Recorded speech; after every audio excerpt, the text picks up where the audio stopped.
Well, good morning and welcome to the Wednesday Pastor Check-In with Pastor Brian. That's me.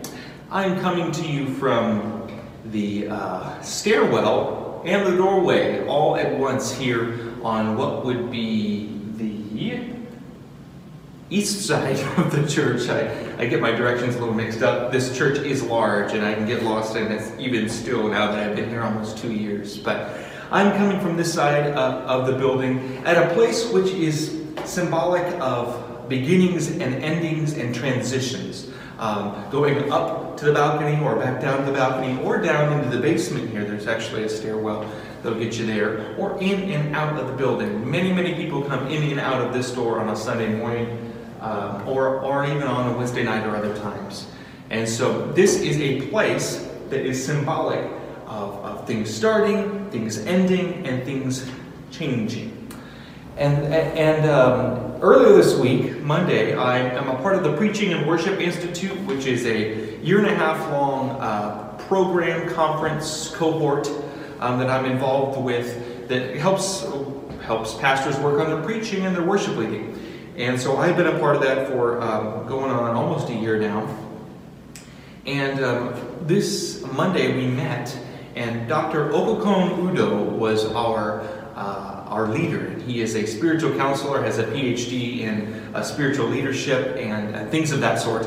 And he led us in a number of different exercises about unmasking the preacher, which means just helping us come home to ourselves and really knowing who we are, and especially knowing what masks we put on, the things that we tell ourselves, that others tell ourselves, the identities we put on, good and bad. And we worked on getting to the heart of those and knowing what those were so that we could either keep them or get rid of them. And so it was a wonderful journey during the day of being able to think through these things together. But one of the exercises that he shared that is not his own exercise, it's one he passed on, but I really enjoyed and I had never done before. It's a very simple way of taking stock of the things that you desire to start, stop, and continue in your life. And a way of also holding you accountable to those things. So it's called Start, Stop, Continue. It's a way of thinking about the beginnings and the endings and the transitions and continuing things in your life. So I want to take us through this today just as a way of, checking in, but also a way of holding us accountable to where we are. We have come to a time, I think, where we have to analyze things that have stopped and started during this COVID-19 pandemic, and especially on a week like this, the things that we are doing or not doing that we need to have in our life. So, start, stop, continue. The start is this notion of what do you need to start in your life that you maybe have always known that you needed to do, or you were just starting to have this sense of something that you need to start. So, for example, for me, one of the things that I'm hoping to start is to be more thankful and have a continual and regular practice of gratitude.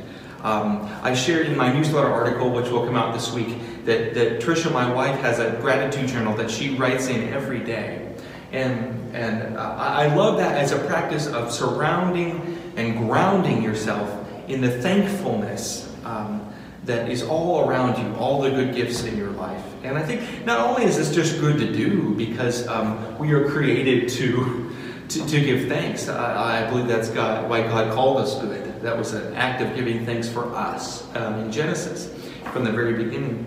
But also, science shows that those who are regularly giving thanks are more well in their lives. They are healthier in body, mind, and spirit. So it's good for you to give thanks. So that's something I want to start. And my accountability partner for that probably will be my wife, Tricia, who is good in this thing, this act of giving thanks. So that's what I want to start. As I thought about what I wanted to stop, and as you think about what you want to stop, this might be a little bit harder. You have to admit that you're doing something wrong, which may be easier for some of us than others. But for me, I decided that I want to stop finding ways to make excuses for the things that I need to get rid of. And so I think of a number of different practices and habits that I've developed that, that are not so great, in body, mind, and spirit, certainly. But I think that more impeding on my life than those things sometimes is the excuses I put in the way justifying those things. And so as you consider what that looks like in your life, find those things that you need to stop, those things that you don't want to continue. And lastly, in that vein, the continue portion.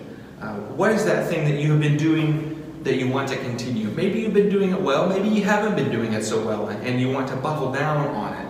What's that thing you want to continue, you want to be intentional about moving forward with in your life? For me, the continue piece is the walk that I've been doing, which I see as a daily walk with Christ. And sometimes it's, a time of active prayer, and sometimes it's just more of I wouldn't call it passive necessarily, but just taking in creation. And I see that both as a literal walk and a figurative walk. And so that's something I want to continue. And I have accountability partners for both my stop and my continue as well. So that's just a brief overview of this start, stop, continue. And I'll make sure to put that graphic up so that you have a sense of what this is all about. But I wonder, as you go about your week, that you might think about these things for yourself. We're not quite to New Year's resolutions yet, but this might just be a way, as we are heading towards the beginning of the Christian year maybe, but even just as a way of checking in, what are those things you'd like to start? What are those things you really need to stop? And what are those things that you want to intentionally continue? I offer this to you as another tool in your toolkit for thinking about your faith and your life and the practices that keep you whole and healthy. Hope you're doing well. We are catapulting into November. Today the staff are meeting to discuss November, December, and even January, as we plan for the next few months in the life of the church. I look forward to these program meetings, so I'm excited for it. But I'm going to get to that. And you better get on your day. Drop a comment below. Let us know you were here. And if you have any prayer concerns or thoughts you want to share, feel free to do so. All right. Take care and God bless.